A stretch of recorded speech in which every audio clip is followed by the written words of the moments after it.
Hello, everyone. Do you guys want to know why Nevada has been tilting in terms of elections and policy making, in terms of population and culture for many years and even decades? It's not just election fraud as a lot of people claim it to be. It's also a changing population. Now, I know a lot of you guys are saying, well, Californians are moving into states like Nevada, Arizona, Texas, etc., and they're changing the politics. Well, a lot of that holds merit, but it's important to know who are the ones who are coming into Nevada. Okay, because if you don't know who's coming into Nevada, then you're not going to understand what's going on. Now, based on a lot of my analysis, the whites who are leaving California, they're not really moving into Nevada. They're moving into Texas, Colorado, Idaho, Oregon, but they're not moving into Nevada. The people who are moving into Nevada are blacks, okay? African Americans. You can call them the people who are part of the Negroid race, okay? There's a Negroid, there's the Caucasoid, there is the Mongoloid, Australoid, Capioid, all these different types. I'm a Caucasoid, as you know. Now, if you like my content, if you like this information that we have to provide, please subscribe to our channel, share our videos. We really need your help to get these ideas across and really make a difference. So, as you know, the blacks are leaving the state in California in droves. And one of the obvious reasons is because of high cost of living. And I believe that's going to accelerate when all these rent freezes are gone, because they cannot last forever. So the high cost of living, now, as you know, they do disproportionately depend on government assistance, particularly Section 8 housing. But that alone is not enough to actually reverse the trend. So you could see here in San Francisco, they have declined by about 50%. Also in Berkeley, 40% in Oakland, 2/3 in East Palo Alto. It is really, really shocking. And then as you can see here, they move into outward areas like Brentwood, Stockton, Elk Grove, and nevertheless, of course, you see these crime rates that increase. It's kind of ironic how a lot of these Democrat politicians say, yeah, well, the crime rates have fallen sharply since the 1980s, but what they're not telling you is because we have a larger prison population because of the 90s crime bill. Not to mention the high cost of living has basically prevented a lot of blacks from moving in and a lot of the current ones from moving out. Now, many of you argue, well, it may have improved the conditions of these cities to a certain degree, but it also, they can use that to basically give it as an excuse to bring more homeless and all the other lawlessness that they have. And you can see here, they're putting their Pan-American African flag. Wow.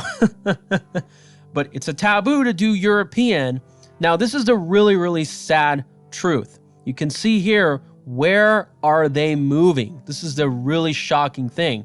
They're not moving so much in the Idaho, where a lot of Californians are moving. They're not so much in the Utah. They are moving in the states like Georgia, which probably can explain the recent election result. And notice how they're not moving into the deep south. Now, why is that? Think about it. This is where they have very high portions of their population, particularly on the Mississippi River Valley. They're moving into Texas, and again, this is concerning to a lot of people wondering how their future elections will turn out. They're moving into Arizona. As you can see here, Phoenix is also seeing an increase in their black population. But then here is a state that's really a concern. Nevada, 10,222. That is a lot in 1 year. And if you factor in 10 years, you are looking at approximately 70 to 100,000. This is where the population is really increasing.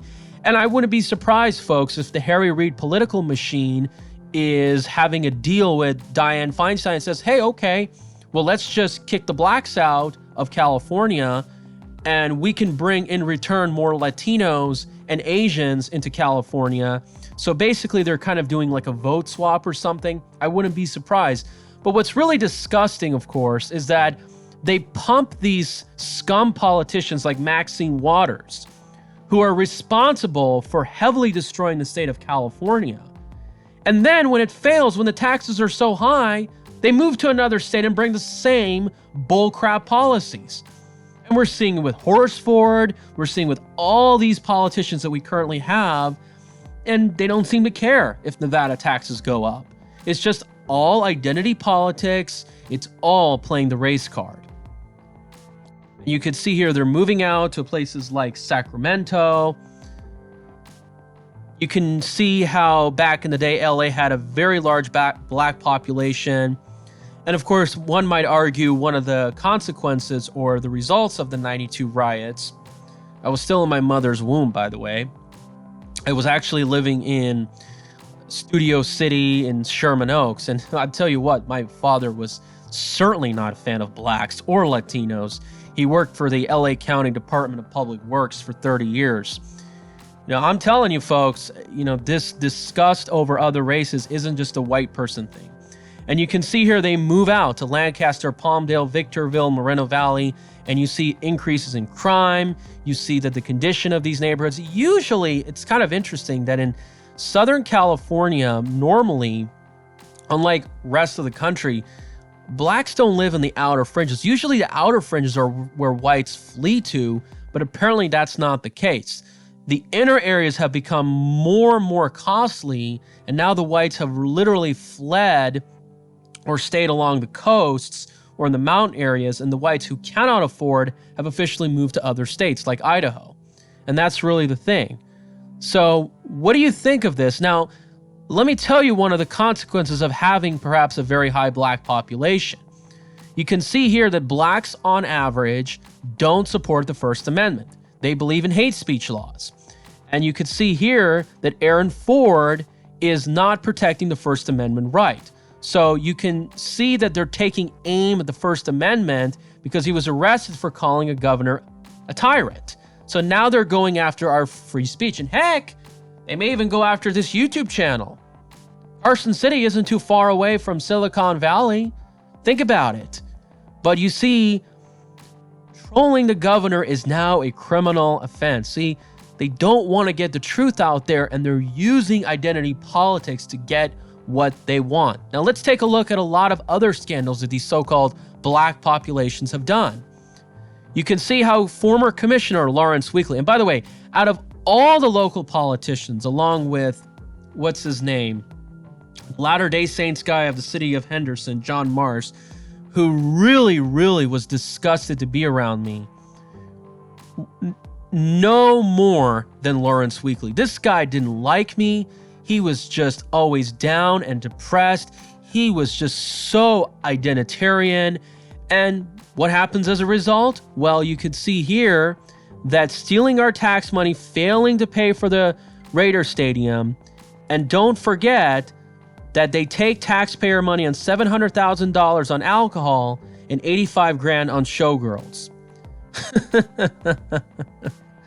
This is really interesting. Look at this. Yolanda King, she got paid $500,000 a year, and she collects money in the shutdowns while you go bankrupt. They're still collecting $435,000 a year in shutdown expenses. She has a net worth, Jacky Rosen, $5.2 million. You've seen my videos with Dina Titus, how they get scared, a net worth of $10 million. What is going on? And look, Susie Lee took about $5.6 million in COVID funds. So as you can see here, these people get elected largely due to the race card, identity politics, and they're certainly bringing their problems here from California. And thanks to political correctness, you can't speak out against it, unlike 70, 80 years ago. All right, folks, this is one of the reasons why, and I'm getting tired of Black History Month, Black culture, all this nonsense. I'm getting tired of it so much. I think it's time for us to break up the United States. Let's take a look at this right here. Now, as you know, because of the shutdowns, and one might argue because of the lower room rates or whatever it's going on, that we've seen a very large surge in black visitation, especially the low-life ones in the strip casinos. And you can see here, there's just so much fighting going on. Security guard.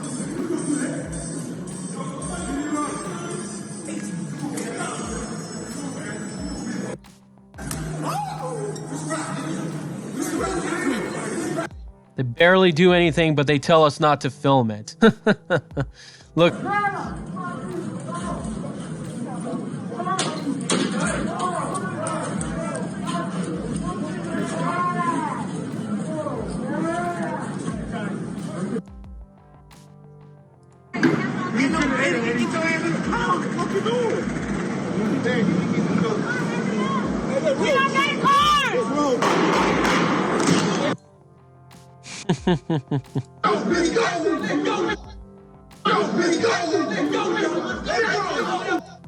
This is what you get with blacks, folks.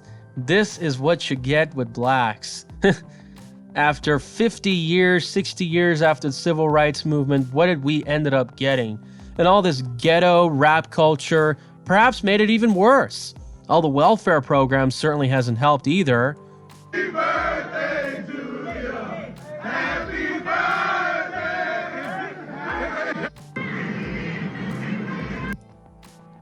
Unbelievable, folks. Just take a look what Vegas has become, a dumping ground. You see it with the Seagull Suites, 7-Elevens. It's unbelievable. And those of you who keep saying, oh, well, this is white people's fault. Yeah, I want you to show you this. Folks, the country that my family came from, Iran, you had black slaves. Okay, it was part of the Indian Ocean slave trade. So you can see that the Arab slave traders gave it to the Persian Gulf, Egypt, Arabia, India, Far East. During the Kahar dynasty, we got slaves from Tanzania, Mozambique, all these other countries. And guess who told, under British pressure, to suppress the slave trade? White people! Oh, wait, I think we need reparations from blacks in Iran too. Folks, wake up, man. Wake up. Hopefully we may see some kind of economic disaster. Maybe the US government cannot support these people anymore. You're going to see mass riots. And after that, this can hopefully result in a renaissance, breakup of the country. Who knows? But this is just getting really, really out of hand.